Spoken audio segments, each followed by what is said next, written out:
Hi folks, this is Coach Matt. Today we're talking about breakout concepts. In this video, we're going to highlight the core breakout concepts for each position. We're going to diagram 5 basic breakouts, all which use the same core concepts. We're going to analyze a few video clips, and we're going to wrap this all up with a couple small games to practice these concepts. Let's start with core concepts for each position. A good breakout starts with our strong side D being quick to the puck and already having a plan in mind for what they're going to do with the puck once they retrieve it. It's important for this player to make a good decision.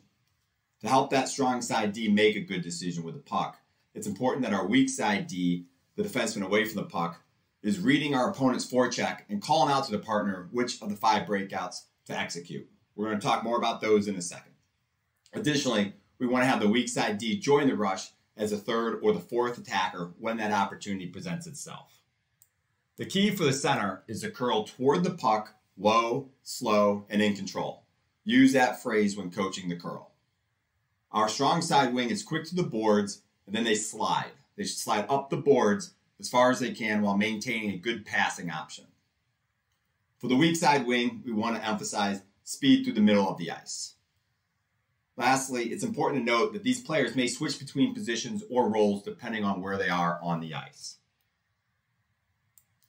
Now we're going to diagram the 5 basic breakouts. We call them up, over, wheel, reverse, and rim. And we want to emphasize these names and encourage our players to communicate them with their teammates.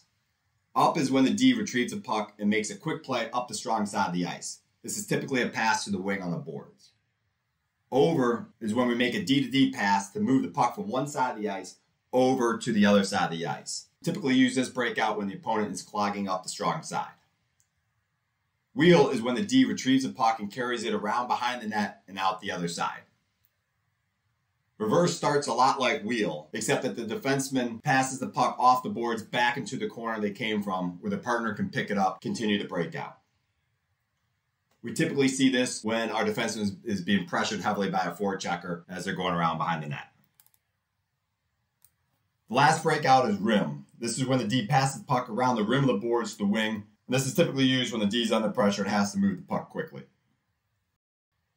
Now let's watch a few video clips to see these core concepts and breakouts in action. In this first clip, let's watch the forwards execute these core concepts.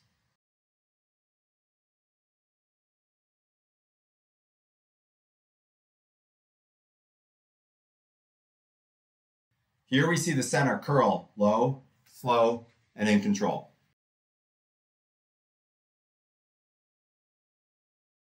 The strong side wing is on the boards and has slid all the way up to the blue line.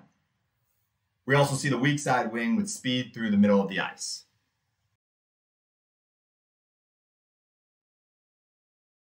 In the second clip, watch how the forwards execute these same concepts. Also, keep an eye on the weak side D.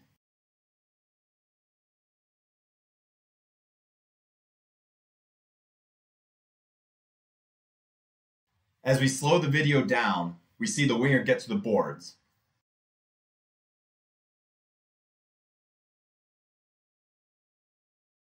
The center curls low, slow, and in control. And our weak side D reads the play, activates, and joins the rush.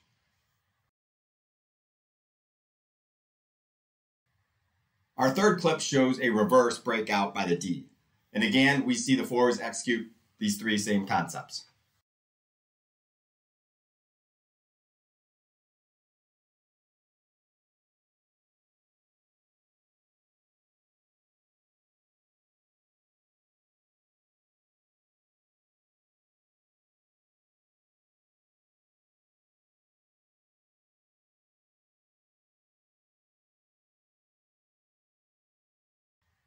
In our last clip, it's a rim breakout. The wing isn't quick enough to the boards and the opponent's able to keep the puck in the zone.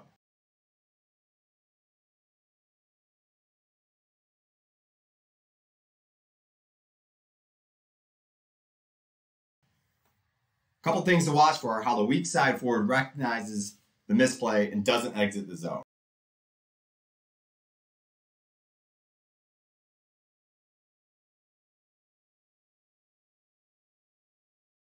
The team gets a second crack at the breakout, and watch how quickly the players apply these same concepts to the other side of the ice. Players, the key things to remember are the core concepts for each position.